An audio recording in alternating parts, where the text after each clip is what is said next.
esta segunda presentación pues, os queremos un poco explicar cómo hemos llegado a ese objetivo de calidad paisajística, que sería la base fundamental de la Carta del Paisaje del Geoparque de Granada. Entonces, eso ya básicamente lo hemos dicho, se ha hecho un diagnóstico, se ha identificado el territorio, es decir, ayuntamiento, GDR, asociaciones o privados, y luego se firmaría la carta entre todos los agentes y habrá que hacer un seguimiento y gestión de esa carta como elemento fundamental para ver si realmente estamos cumpliendo los compromisos que hemos decidido adquirir, que es un poco el hecho diferencial de esa carta, ¿no?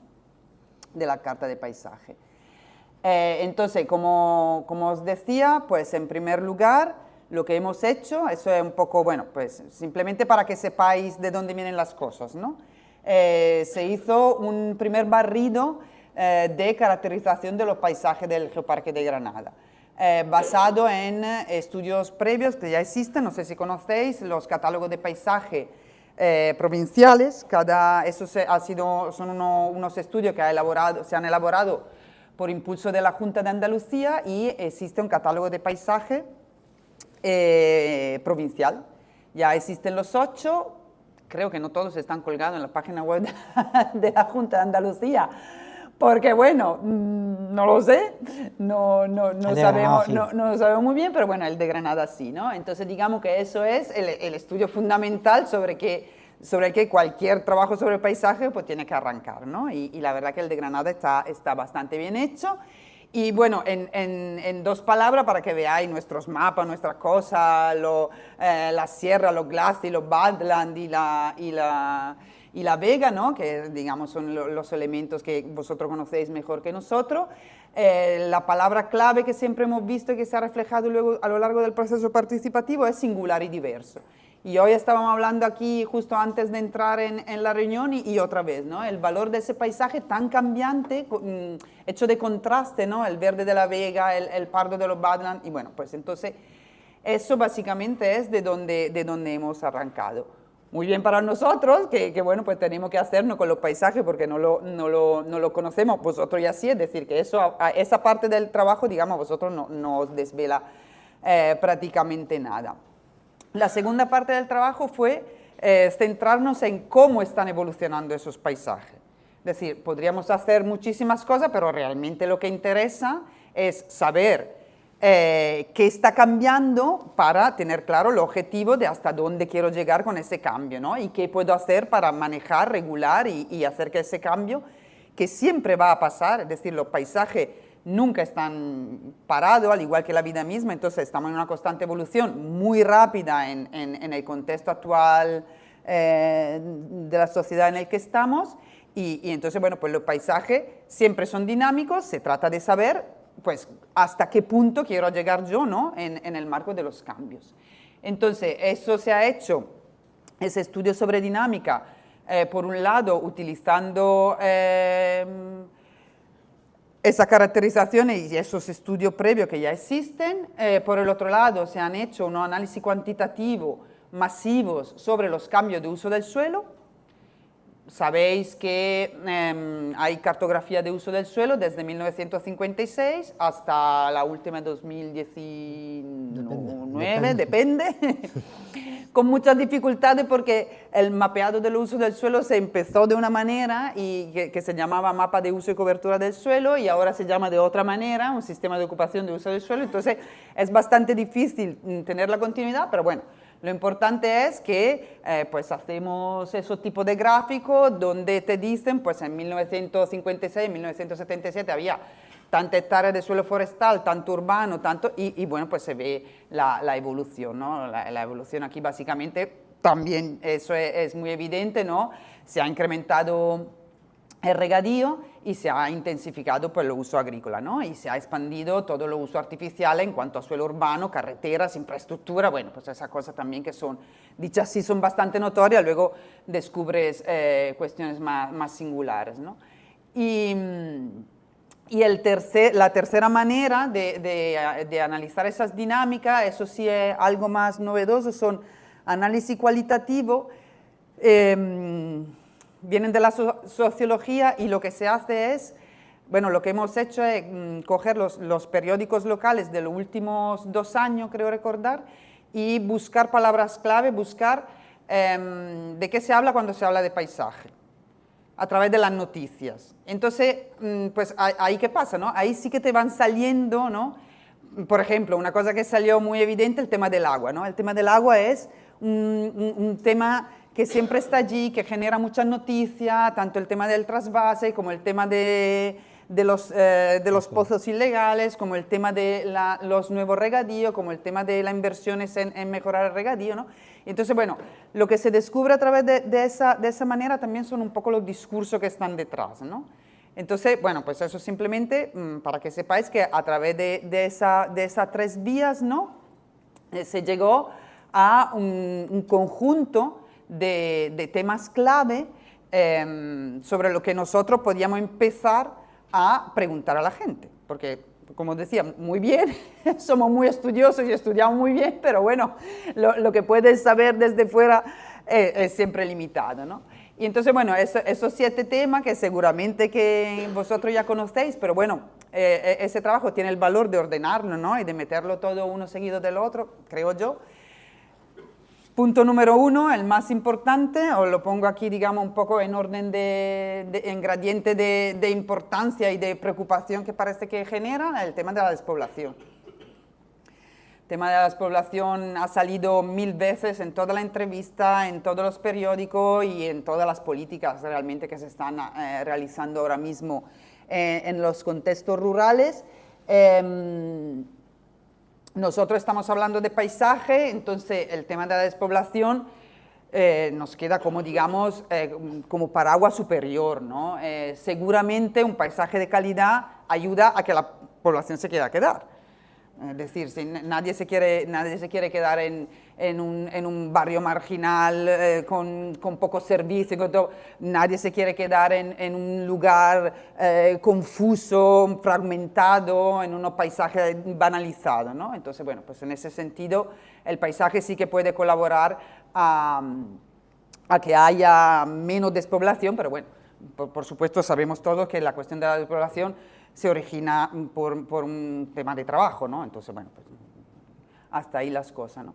El segundo gran elemento que salió, el patrimonio como motor de desarrollo, eso sí que es cierto, la marca de Geoparque ha dado un impulso muy grande al entendimiento de esta zona como unidad y al entendimiento de que los paisajes muy singulares que hay en esta zona pues sean igualmente valiosos, ¿no? Es decir, el geoparque no es un parque natural, pero no le falta ningún elemento para ser puesto en valor, para tener una explotación turística y para poder crecer en ese sentido, ¿no? Salió mucho también el tema de que no se reconocen esos valores, ¿no? De que todavía la ciudadanía no tiene interiorizado del todo los valores de esos paisajes secos, que es un poco cuando todos tendemos a lo clorofílico, ¿no? A entender un paisaje sano, cuanto más verde, más sano, ¿no? Bueno, pues en el caso del geoparque no es así, ¿no? La tercera grande dinámica que vemos y que también conocéis mejor que nosotros es la intensificación de los paisajes agrarios.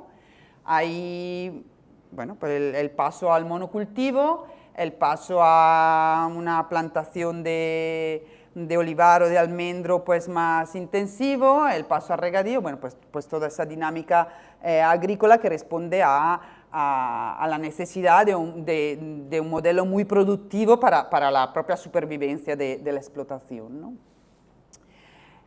El cuarto elemento sería el agua como elemento clave en un entorno árido, pues ya os he mencionado, ¿no? Todos los temas que están detrás, como nuevo uso, eso sí, bastante inesperado o más reciente, es toda la cuestión ligada a las renovables, a la producción de energía renovable, tanto fotovoltaica como eólica, ¿no?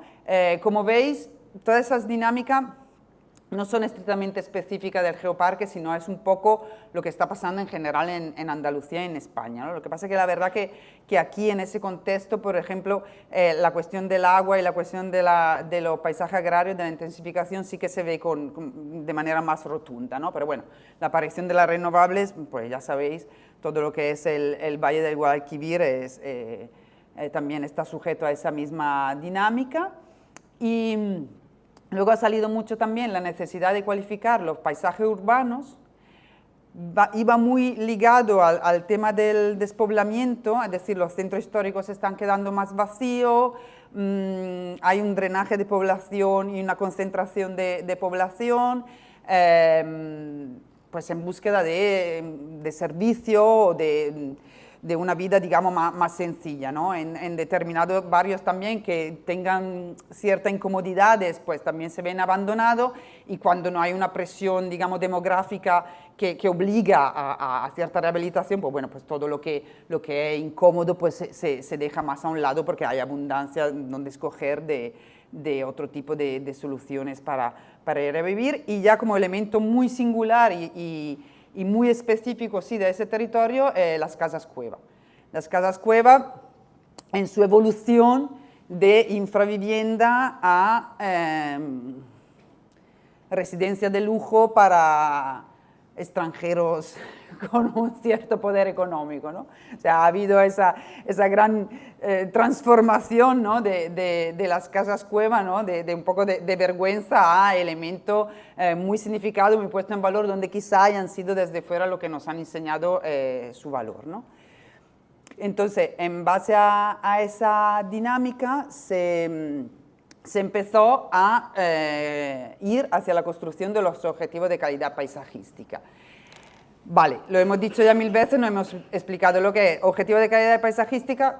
Conocéis seguramente el Convenio Europeo del Paisaje, que se firmó en el año 2000 en Florencia, suscrito por la mayoría de estados europeos. Da la definición de paisaje y da la definición de objetivo de calidad paisajística, que es esa, ¿no? Es la formulación de las aspiraciones de la población hacia sus paisajes, es decir, la población que diga hacia dónde va ese paisaje, qué paisaje queremos para un futuro, ¿no? Y bueno, pues es la propia administración la que trata de luego formular esos objetivos, pero que vienen de la ciudadanía, ¿no? Yo creo que eso es lo importante. Y entonces, bueno, para ir construyendo ese conocimiento, para ir hacia el objetivo de calidad paisajística, como os comenté, se ha hecho a través de un proceso participativo. Hicimos entrevistas con personas clave, con expertos, con conocedores, con personas de asociaciones que trabajan el paisaje en el ámbito del geoparque. Se realizaron varios grupos de trabajo, grupos focales, tanto en Baza como en Guadix, sobre temas de, bueno, pues sobre todo para llegar a los objetivos de calidad paisajística, y luego tuvimos varias sesiones de trabajo entre los distintos GDR. Eso, no teníamos ninguna foto, entonces veréis que vamos, habréis notado que la rubia no soy yo, ¿no? El Juanjo no aparece tampoco. Y digo, bueno, pues vamos a poner esa foto que estamos así guapísimos porque no se nos ocurrió hacer una foto, pero bueno, ahí estamos, Juanjo, Jesús, Enrique, Antonio y yo, ¿no? Y bueno, pues a través de todo eso, ¿no? Entonces realmente y sinceramente tratando de construirlo de abajo arriba, ¿no? De no meter nosotros nuestra visión experta, sino de que fuera el propio territorio el que dijera hasta dónde quiere llegar con sus paisajes en el futuro, ¿no? Entonces ya, bueno, pues ya paso la palabra a Jesús que os presenta esos objetivos a los que hemos llegado. Bueno, lo que sí deciros es que, bueno, estos objetivos que veis ahí han costado su trabajo, no han tenido cierto trabajo, ¿no? Porque lo primero que pensamos fue, bueno, lo típico que muchas veces desde el mundo académico y técnico, pues te pones como a escribir como muy florido, ¿no? Y nosotros, además, siguiendo algún modelo bueno, cuando uno analiza después estas cartas que hemos dicho antes, ¿no? De Francia o de Cataluña y tal, pues bueno, pues cada una, el equipo redactor pues lo hace a su forma, ¿no? Y hay algunos que, bueno, pues los objetivos de calidad paisajística están como muy rimbombantes, ¿no? Pues queremos unos paisajes, no sé qué, no sé cuánto, como una frase no sé cuánto, que al final no, son frases con subordinadas de segundo grado prácticamente y no llegas al final, no te has enterado de lo que estaban diciendo. Entonces, nosotros una de las cuestiones que dijimos y que también lo hemos ido hablando todo el tiempo con los representantes de los GDR, ¿no? Que a los que, bueno, ya digo, ¿no? Vuelvo a reiterar, ¿no? Mi mi agradecimiento, ¿no? Pues era cosas que fueran muy simples, cosas que fueran muy al grano y que, bueno, y que en el fondo después, que se explicaran después por las acciones que se pudieran establecer, ¿no? A partir de ello, ¿no? Además, unos enunciados que fueran reconocibles por los, como hemos hablado antes, por las distintas percepciones, ¿no? Que de principio no hubiera ya nadie que te dijera esto no va conmigo, ¿no? Porque bueno, creemos que son cuestiones que son, ya digo, ¿no? Yo diría que en el 95, por no decir el 99%, creo que todo el mundo estaría de acuerdo, ¿no? Y son después, la dificultad está también un poco en intentar ir concretando a un número pues relativamente pequeño y asumible, ¿no? Que ya digo, que no lo entendáis como algo ni definitivo ni fijado en un frontispicio, ¿no? Que se pueden cambiar, ¿no? Como cualquier cosa que está sometido a un proceso de participación y de concertación, ¿no? Por supuesto, deciros que al principio eran mucho más de 7, ¿no? Al principio no sé si al 14, principio eran llegaron hasta a ser 20, después 16, 15 y finalmente pues hemos llegado como a estos que parece que son los que, bueno, los que en este momento merece la pena proponer, ¿no? Son además objetivos que han pasado el filtro del conocimiento in situ que tienen los GDR, ¿no? Porque es verdad que este territorio sorprende, primero por sus paisajes, ¿no? Por lo que ha dicho Miquela, que no nos hemos querido detener mucho en la caracterización, ¿no? En esto de como estaba hablando esta mañana, ¿no? De la diversidad y de la singularidad, ¿no? Yo cuando estudiaba la carrera, recuerdo que en los manuales o en los apuntes que me daban, toda esta zona era el altiplano de Granada, ¿no? Y cogía todo este ámbito y bueno, y salvo que vinieras por aquí, no te dabas cuenta esa diversidad y esa singularidad que tiene esto y después lo variado que es, ¿no? Y los contrastes que se establecen, que eso sí lo ha apuntado Miquela, ¿no? Pero lo segundo que sorprende, y eso sí que es verdad, que es solamente el estar aquí y el hablar con vosotros, ¿no? Es lo que te lo da, es que es un territorio donde existen, como también ha apuntado Juanjo, unas semillas interesantísimas en temas que son claves, ¿no? Semillas que, bueno, que hay aquí representantes hoy de algunas de las asociaciones o de algunos de los colectivos que lo están desarrollando, que no son habituales en otras partes de Andalucía, ¿no? Y que sorprende que en un ámbito complejo, un ámbito rudo, ¿no? Por decirlo de alguna forma, ¿no? Pues aquí se están desarrollando cuestiones muy interesantes, ¿no? Cuestiones muy que son punta de lanza en temas muy significativos, ¿no? Bueno, y a partir de tampoco repetir lo que ya se ha hecho, ¿no? Que eso un poco ha sido lo que nos han ayudado sobre todo los dos grupos de desarrollo rural, pues hemos concretado estos que parece que son los que ahora mismo merecería la pena y sobre los que trabajar, entenderlos como una brújula hacia esa visión de futuro que nos estáis solicitando, o que muchos de vosotros nos habéis solicitado, a partir de aquí ir enganchando acciones que en definitiva nos lleven pues a un modelo de desarrollo socioterritorial pues más sostenible, más justo, más compartido y que además, como muchos nos habéis dicho, que sea a largo plazo, ¿no? Que no sea cortoplacista, ¿no? Y en este sentido, bueno, pues ya digo, como casi en eslóganes, ¿no? Hemos intentado consignar estos 7 objetivos que primero están vinculados pues a lo urbano y van descendiendo un poco hacia aspectos más de gobernanza de una cuestión que nosotros al principio en nuestro diagnóstico no teníamos, pero que después con el contacto con gente como la Fundación Paisaje o con Albelal, con muchos otros colectivos y con agentes del territorio nos han hecho ver que era importante incluirlo y que no significa que no se estén trabajando, que ya hay mucho camino realizado, ¿no? En este sentido, bueno, los 7 objetivos que proponemos son estos: unos centros históricos vivos, unos centros históricos que vuelvan a tener vida, ¿no? Es decir, no podemos convertir los centros históricos de nuestras localidades, de nuestras ciudades, de nuestros pueblos en meros escenarios, ¿no? Porque eso al final nos va a llevar pues un poco a su banalización o a su degradación, ¿no?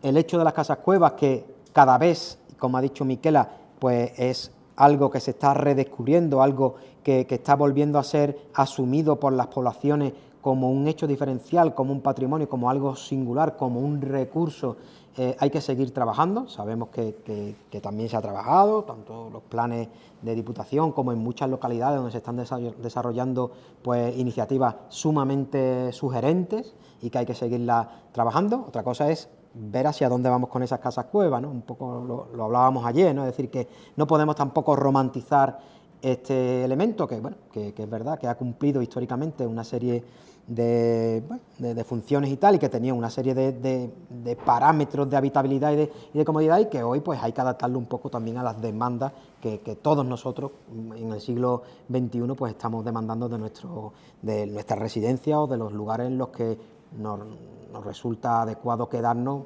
bien una noche o bien unas temporadas más largas, ¿no? El tercer aspecto que estáis señalado como un paraguas muy grande, que es armonizando los usos, pensamos que es una de las claves de estos objetivos que planteamos. El paisaje marca la diferencia, es decir, cómo podemos vincular la calidad del paisaje a la calidad del territorio y de sus productos y de sus espacios. Un tema que es crucial, que salía tangencialmente en las entrevistas y en el proceso de participación, pero que estamos nosotros también participando ahora, por ejemplo, en la revisión del Plan de Ordenación del Territorio de Andalucía, que son temas cruciales, que son los temas que ahora mismo más importan en determinadas consejerías, que ahora un poco los especificaremos. Potenciar el acceso y el disfrute de unos recursos, sobre todo paisajísticos, ¿no? Aunque ya aquí en el Geoparque se ha hecho ya una gran labor en cuanto a su patrimonio, tanto geológico como natural, como cultural, pero seguir apostando por este acceso y disfrute y utilizar el paisaje como elemento que engloba, como elemento que es capaz de armonizar todos estos valores, de dar una visión todavía más de conjunto de lo que es la riqueza de este espacio.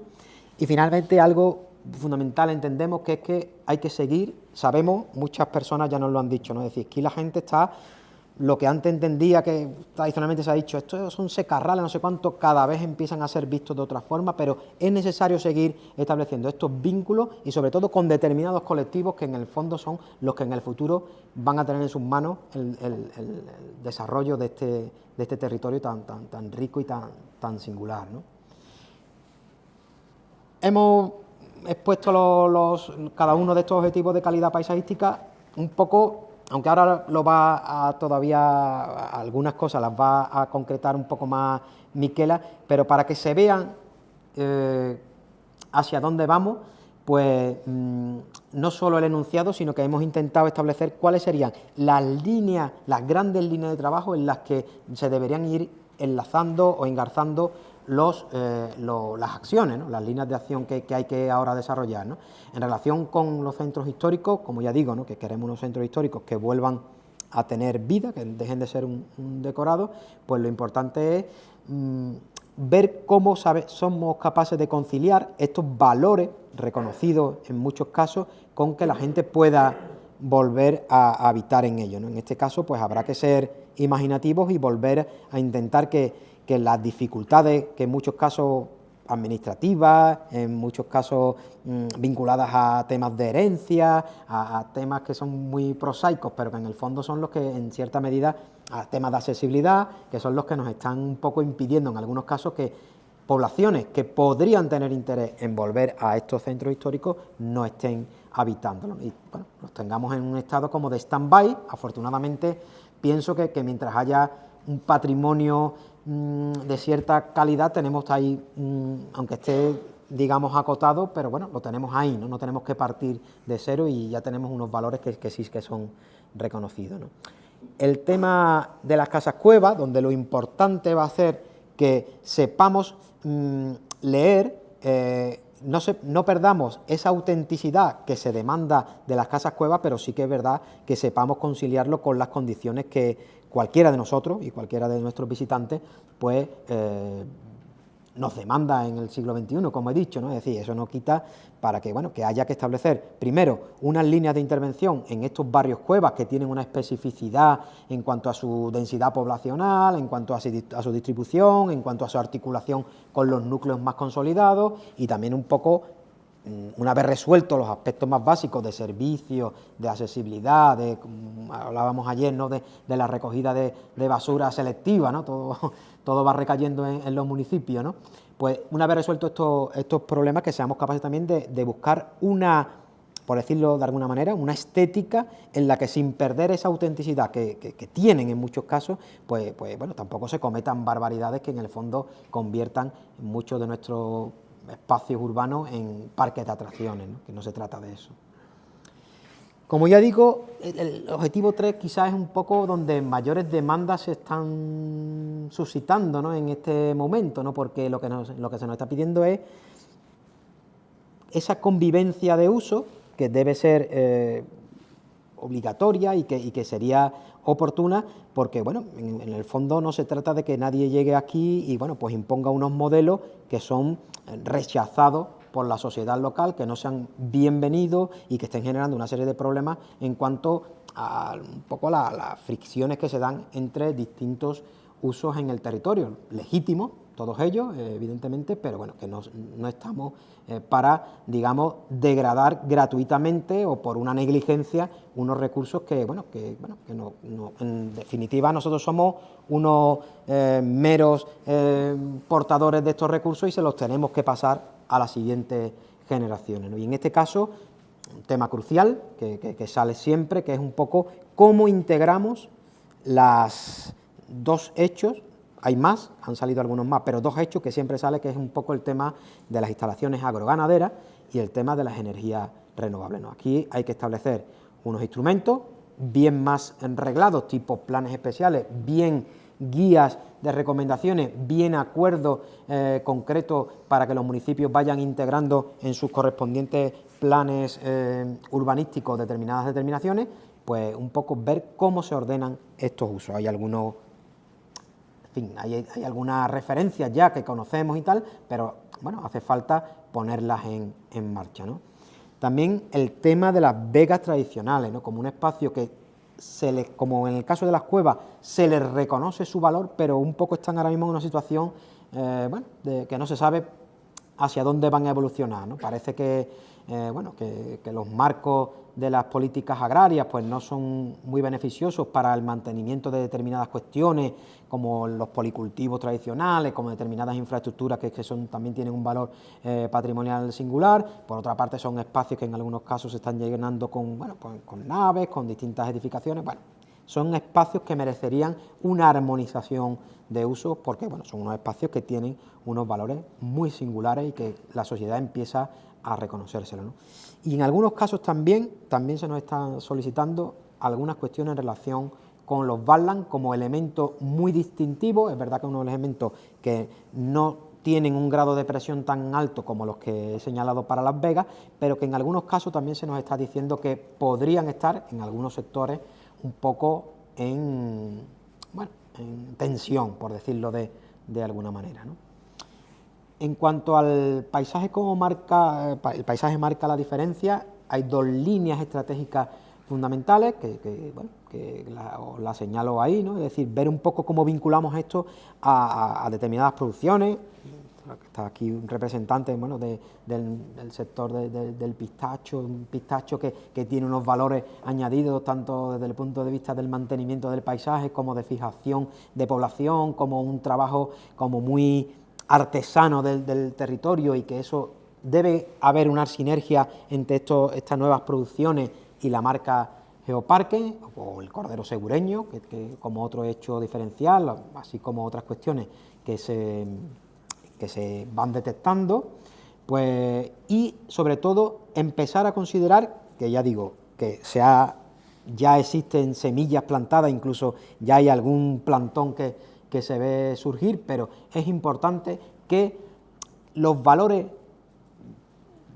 reconocidos ya con una cierta trayectoria, como pueden ser los georrecursos, los recursos ambientales, recursos culturales, se vinculen de alguna manera, haya un relato compartido, una puesta en valor compartido a través del paisaje, que es mucho más mediático en cuanto a que cualquier persona los aprecia más fácilmente que determinados valores que son como más técnicos, ¿no? No todo el mundo pasa hay un cartel puesto, afortunadamente, pero no todo el mundo tiene a lo mejor la formación de geógrafo y sabe lo que es una discordancia angular, ¿no? Pues bueno, si se le cuenta eso, contándosele la historia del territorio, viendo cómo los paisajes cambian si miras a un lado de la carretera y marca otro, y cómo te está hablando de millones de años que están casi de eso, ¿no? Mirando a un lado de la carretera tienes cuaternario, al otro lado de la carretera tienes casi secundario, en fin. Esas cosas, el paisaje es entendemos que es un buen elemento de comunicación y que además llega a un público más amplio del que puede apreciar determinados valores concretos en el geoparque, que son muchos y muy interesantes, ya digo, ¿no? Que no se trata de abandonar unos valores que lo que hay que seguir exponiéndolos en valor, ¿no? Ya digo, es un tema que si bien es tangencial en algunos de los procesos que hemos llevado a cabo, es un tema clave, es decir, que este sí que es una visión a largo plazo del territorio, ¿no? Y sabemos, ¿no? Porque es un poco, ya digo, estamos trabajando en distintas cuestiones en el Plan de Ordenación del Territorio de Andalucía y para determinadas consejerías son temas ahora mismo clave, ¿no? Tanto el tema de cómo vincular, cómo ver cómo van a evolucionar, cómo tenemos que adaptar nuestros paisajes o cómo van a evolucionar nuestros paisajes ante el cambio climático en términos de agua, en términos de cambios de temperatura, en términos, bueno, de muchos factores, ¿no? Es un tema crucial. El tema del agua, por supuesto, aquí entendemos y sabemos que es complicado, que es un tema complejo y que ya se han hecho esfuerzos, sabemos que existen contratos ríos, sabemos que hay determinadas iniciativas, pero hay que intentar que haya una cultura compartida del agua en este territorio, una cultura compartida además que sea justa, ¿no? Es decir, que también tengamos en cuenta que hay ahí unos recursos que muchas veces se aprovechan en otros lugares y que deberían dar mayores réditos en este espacio, porque además son necesarios para un poco preservar los recursos sobre los que tenemos menos control, ¿no? O los que no están tan visibles como son las aguas subterráneas, ¿no? Y un tema que está ahí, que en principio pasaría un poco como lo que hemos hablado antes de la diversidad del paisaje, que está ahí y que sorprende muchísimo cuando uno analiza después, en concreto, los instrumentos que están desarrollando la Junta de Andalucía, que es el tema de la conectividad ecológica, ¿no? Mucha gente todavía con una mentalidad un poco, como ha dicho Miquel, la clorofílica, diría, bueno, aquí esto que va a pintar el permitirme, ¿no?, que utilice el altiplano de Granada, esto que va a pintar aquí en la conectividad ecológica, ¿no? Bueno, pues la conectividad ecológica de Andalucía, si vais al plan de conectividad verde de Andalucía, prácticamente todo el geoparque juega un papel en términos de corredores ecológicos, de conectividad verde a escala andalucía, ¿no? Entonces es un tema que no se puede obviar, porque además es un tema que ya digo que está ahora mismo sobre la mesa en las más altas instancias. Entonces, bueno, aquí hay que ver tanto a escala de geoparque cómo se articula esto, como después a nivel interno de cada municipio cómo se va trabajando en la infraestructura verde, que además está vinculado pues con espacios públicos, con sanidad, con salud de las poblaciones, con ofrecerle a las poblaciones pues entornos donde desarrollar determinadas actividades, etcétera, etcétera, ¿no? Bueno, estas son cuestiones como muy de futuro, ¿no? Estas son, pero claves porque aquí estamos hablando de lo más básico que puede ser un poco el bienestar físico de las poblaciones. Potenciando el acceso y disfrute, ya decimos que hay mucho hecho, pero que quizás todavía en determinadas cuestiones el paisaje pueda contribuir, pueda ser todavía un elemento que sume a lo mucho que se ha hecho, ¿no? Hace poco estaba el tema del gran itinerario alrededor del parque, pues todavía, porque además es una línea en la que se está trabajando en otros territorios y bueno, pensamos que es importante seguir fomentándola, seguir apostando por esta lectura del paisaje como elemento que es capaz de sumar distintas visiones, distintos patrimonios. Y como ya digo, con este título un poco así casi publicitario, ¿no? Hay que seguir creando vínculos, ¿no? Ya sabemos que todos los actores, ¿no?, pues nos lo han dicho, que la percepción en general de lo que es este territorio para las propias poblaciones, ¿no? Ha tenido que venir alguien de fuera para decir esto es valioso, pero está cambiando, ¿no? Esto ya es un sitio que, bueno, pues que empieza a ser valorado por las personas que viven aquí, ¿no? Lo que pasa es que hay que seguir trabajando porque, bueno, tenemos colectivos, lo señalo ahí en última instancia, sobre los que, bueno, cuesta más sensibilizarnos. Si hacemos aquí ahora la edad media de los asistentes, pues nos sale una edad media pues relativamente alta, ¿no? Esto probablemente haya que seguir trabajándolo, ya digo, con las poblaciones jóvenes, poblaciones que además, si valoran su territorio, probablemente tengan más vocación de quedarse a vivir y a trabajar aquí, pues es una labor significativa, importante, que hay que abordar, ¿no?